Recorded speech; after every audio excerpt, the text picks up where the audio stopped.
Hello guys, once again welcome to my YouTube channel knowledge hunter. तो आज के video में हम लोग जो है देखने वाले हैं conversion of glucose into fructose. मतलब ग्लूकोज का फ्रक्टोज में जो है वो फॉर्मेशन कैसे होता है। कभी कभी आपको एग्जाम में ये भी पूछा जा सकता है कि एल्डोज का कीटोज में फॉर्मेशन कैसे होता है। तो आपको सेम यही टॉपिक ही लिखना है, क्योंकि एल्डोज के अंतर्गत जो है वो आपका ग्लूकोज आता है और कीटोज के अंतर्गत जो है वो फ्रक्टोज आता है। तो टोटल यहाँ पे 3 स्टेप में हमारा ये टॉपिक कंप्लीट हो जाएगा। सबसे पहले हम लोग जो है वो ग्लूकोज से ओसाजोन बनाएंगे।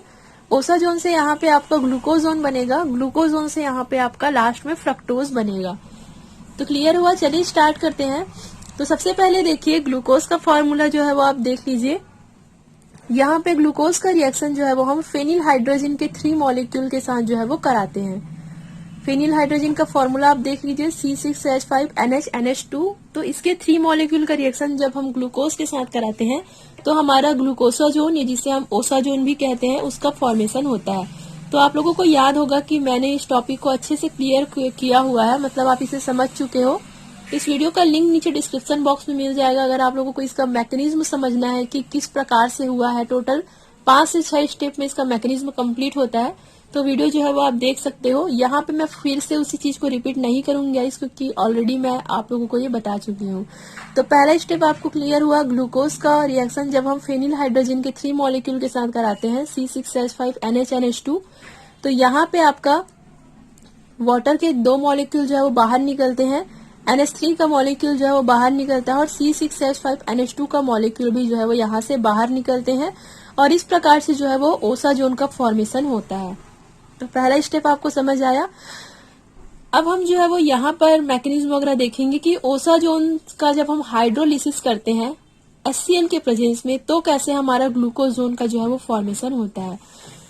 तो यहाँ पे चलिए मैं आप लोगों को इसका मैकेनिज्म बताती हूँ। ओसाजोन, यहाँ पे हम लोग जो है वो इसका फॉर्मूला लिख लेते हैं। ओसाजोन का फॉर्मूला यहाँ पे जब हम हाइड्रोलिसिस कराते हैं तो आपको पता है वाटर के यहाँ पे हम लोग 2 मॉलिक्यूल लेते हैं। वाटर जो है वो H+ और OH- आयन में जो है वो डिवाइड होते हैं। तो यहाँ पे जो आपका CHOH3 और CH2OH है, इनका जो है वो यहाँ पे कोई रोल नहीं है। जो भी मैकेनिज्म होगा वो आपको स्टार्टिंग के 2 पॉइंट में ही जो है वो जो भी मैकेनिज्म है वो आपको समझना है। तो देखिए कैसे होगा। यहाँ का जो 2 OH- आयन है वो जो है वो इन कार्बन के साथ जो है वो जा करके अटैच हो जाते हैं। तो समथिंग इस प्रकार से जो है वो आपका OH जो है वो इस कार्बन के साथ जो है वो दोनों carbon, first and second carbon के साथ जो है वो OH- जो है वो आकर के जुड़ जाते हैं। और जैसे ये OH- इस कार्बन के साथ अटैच होते हैं, जो यहाँ पे आप डबल बॉन्ड देख रहे हो, वो बॉन्ड जो है वो इस N की तरफ जो है वो शिफ्ट हो जाते हैं। तो अगर ये बॉन्ड N की तरफ शिफ्ट हो जाते हैं, मतलब N में इलेक्ट्रॉनों की संख्या बढ़ जाती है और N के ऊपर जो है वो निगेटिव चार्ज आ जाता है।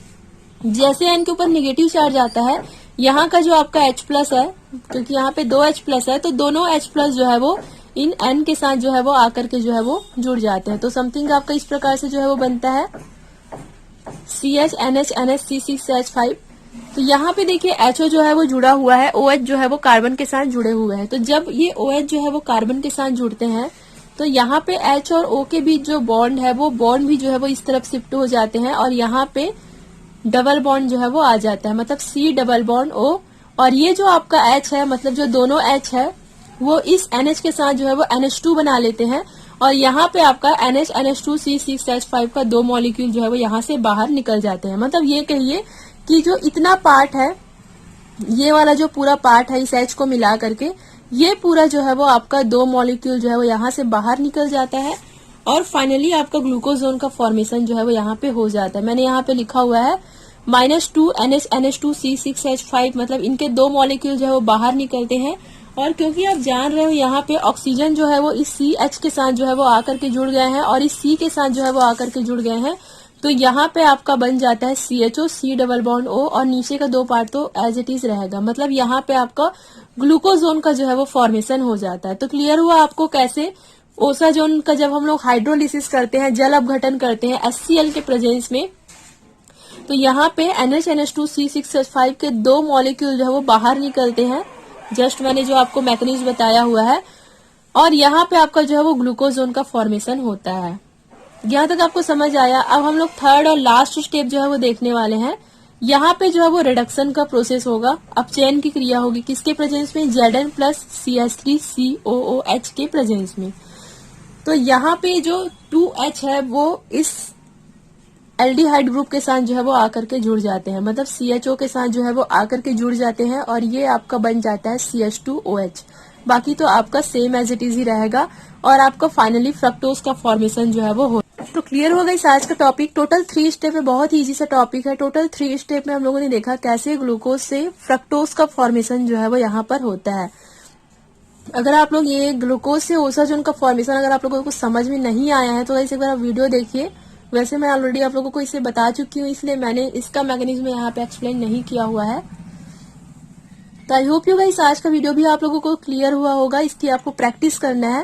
And thank you so much for watching.